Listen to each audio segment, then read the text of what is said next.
समय बसिक रेस्टोरेंट खोजिलु कौ रेस्टोरेंट को जीवु खाई बोली लंच करी बोली मु भी बहुत समय देखिली तो देखिली टाइम है 12:30 छुआ मान को रेडी करी नेला बेलू को रेस्टोरेंट पाखु 1:30 हो 1:30 गला 3टा बेलू सब बफे बंद हो 2टा बेलू गला आ थी कि न ना ए गोटे कौन बनईमा आ मोर खाइबार दरकार मत हेल्दी खाଇବା देखि मु देखु मु कहली पानारा ब्रेड जीवा सेठी सबुठ भल जिनस सालाड टी मु खाई देखि आसबि फिश सालाड किटे मना कर ना पानारा ब्रेड चाहिए मु कहली जाउची मु एबे गोटे यमी यमी रेसिपी करी खाइबो कोकोनट मिल्क देकरी कोकोनट मिल्क देकरी गोटे फिश बनाउची थाई फिश खाइबो ना नहीं खाइबन मना कर खाया टेबुल देखिए आपण मैंने आउ सी यदि खाऊे ताले कहबे गुड़ाक सब टिक टिक टिक टिक काटी देछि छोट छोट करी पीस देखुना एमता पीस पूरा स्मॉल स्मॉल पीस माछ पीस करछि आकु एबे कोन करबी अल्प टिके तेल देकरी 2 चम्मच टे फ्राई करबी तापर थाई स्टाइल रे बनै माछटा एडे भजा चली मो थाई डिशटा बनया पे कौन कौन सरंजाम रखी देखौची सो थाई करी बनया पे एपटे मोर अच्छी चिकेन सॉरी फिश अच्छी भल फिश बोनलेस फिश अच्छी आउ एपटे टिके वेजिटेबल अच्छी पोटाटो टिके नहींची कैरट टिके नहींची ब्रोकली नहींची आउ नापा नहींची जो चाइनीज नापा टिके नहींची आउ ब्रुसलेस स्प्राउट्स अच्छी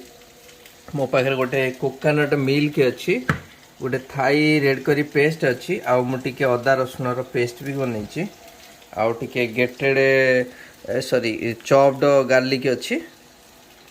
तो देखो आज प्रोसेसटा मैं टी अलग टाइप रो बनाऊँ वेजिटेबल पकई हेल्दी टाइप जेहेतु थाई करी होची कोकोनट तेल रे ही बनया पड़ो ना टेस्टा बाहर बनी कोकोनट तेल रे बनाऊँ आज तो गोटे चम्मच कोकोनट ऑयल पकाउची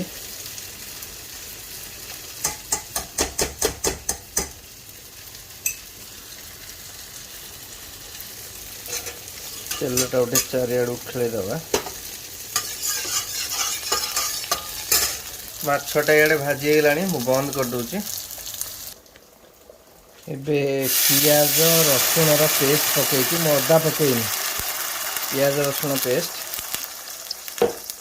मो पाखे जो थाई रो पेस्ट अच्छी मुझे 2 चम्मच पकेबी कारण ये पेस्टा पियाज रसुण एक्चुअली दरकार ना जब पेस्टा यूज करिए मु 2 चम्मच ता पकेली एटा तार एक्चुअली जो थाई रो जो फ्लेवर दिए रेड करी रो तो थाई रो मसलाटा पकेकरी गोटे पको घाटी दौजी थाई रो मसला पेस्टा ऑलरेडी थाए कसी होगी जस्ट ये पकईदेली एबे या कौन करी मो वेजिटेबल पकेबी पोटाटो पकाउची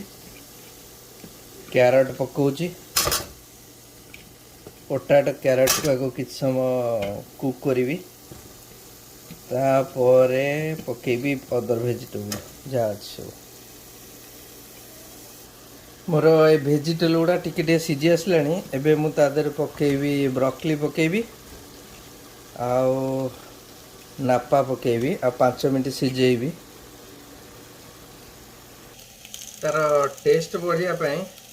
मु जस्ट अल्प टिके गुड़ पकाउची गरम पानी टिके ऐड कर दूची अल्प टिके सो दैट परियाटा सिझिबो सो आकु एबे घोड़े देवी 10 मिनट टिके फुटिबो 10 मिनट फुटिला परे माछ छाड़ीबी आ मेन जिनस अच्छी कोकोनट मिल्क आपड़ जदि थाई रेस्टोरेंट जीवे थाई रेस्टोरेंट मत सबुठ भल लगे रेड करीटा आइदर फिश रेड करी कि चिकेन रेड करी थी ना श्रिम्प थी 3टा थी मत बहुत भल लगे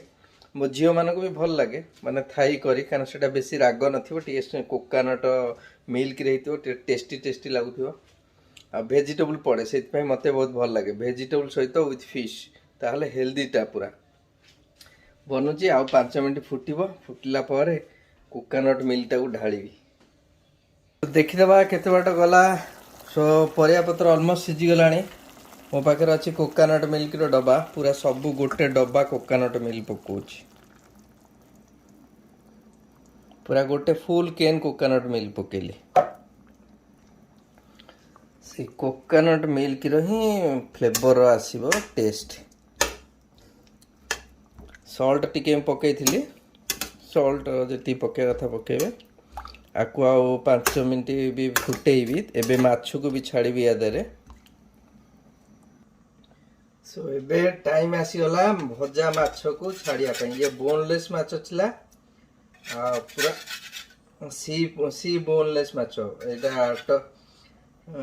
कोन हालीबट ए जो टर्बोट फिश ताकू मु यादरे छाड़ुची आकु पकेला परे माछ को हाली 5-7 मिनिट खंडे फुटेबी ऑलरेडी मो परिया सिझी जाइथिला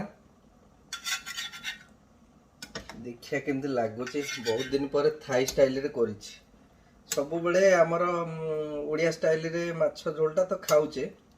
आज ते नोआ स्टाइल रे करछि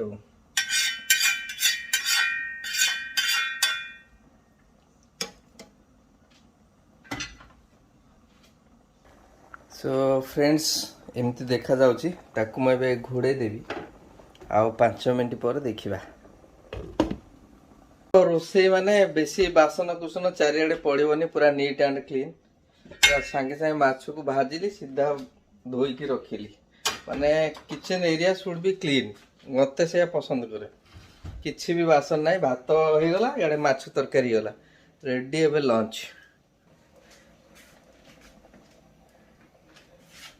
मीनू को ये रोसे करते ये गदा होता पूरा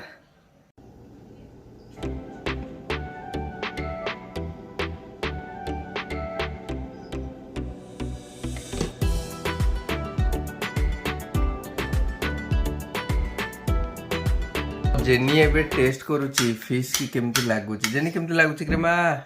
फिश करी टेस्ट कलु बढ़िया बढ़िया फिश को खाऊनु फिश टी चेक स्मॉल फिश टी गोटे नहीं खा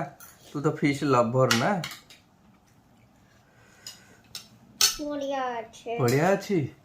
एनी केमती अच्छी कि रे गुड गुड और नेक्स्ट टाइम चिकन करिया थाई चिकन है तो पाए फ्रेंड्स मु जाउची खाउची बहुत ती जल्दी फिनिश करची टेस्ट भलो अछि थाई भलिया फिश अछि आ फिश ता तो भलो फिश मु